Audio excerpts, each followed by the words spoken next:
A diet is risky because you're suggesting that it's a short-term thing. It's a short-term project. And eating and healthy nutrition and balanced nutrition is a lifestyle. It's a lifelong approach to eating. And a diet suggests that it's a short-term adjustment. The hot topic or the hot diet right now would still be the ketogenic diet. You know, a ketogenic diet is pretty risky, especially when an athlete's going out on a long run, for example, or going out on a long bike ride. Not fueling appropriately, they could get out into the middle of somewhere where they're riding to or running to and not have enough energy to come back. And so that's extremely risky. Also too, when you're doing extreme things with your diet and you're restricting foods and cutting out foods, you run the risk of eliminating key nutrients that are necessary for not only performance, but long-term health. If you're restricting calories, for example, over the long term, that can have a huge impact on bone density. And there's so much research showing calorie restriction leading to decreases in bone density, which is definitely risky for athletes.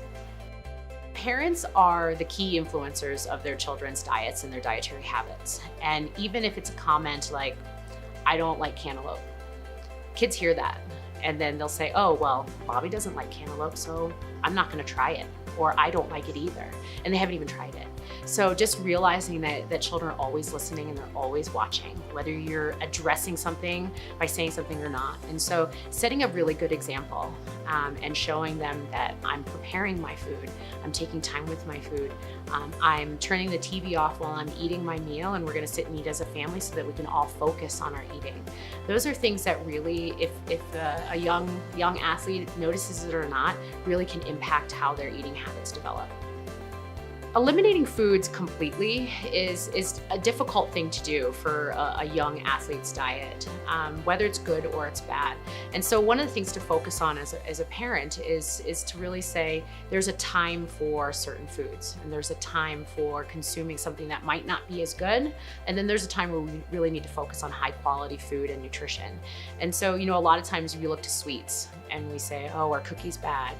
They're not bad, but let's have them at the right time. Maybe it's not before competition, maybe it's not even right after competition, but maybe it's on a recovery day. And then the portion sizes are important to focus on too. One cookie, one all naturally prepared home-cooked cookie is much better than a box of processed cookies. My advice for parents that know nutrition is important and they want to help their young athletes understand that nutrition is important is to focus on the basics. Have them, like I said, be involved in the preparation. Have them understand, even going to the grocery store, how do you sift through what you're going to buy and what your choices are going to be? And really involving them in the process of food preparation and in the serving of it and taking time to enjoy it together as a family. I think a lot of what we've run into in terms of poor eating habits really comes down to the convenience and not taking the time to enjoy food.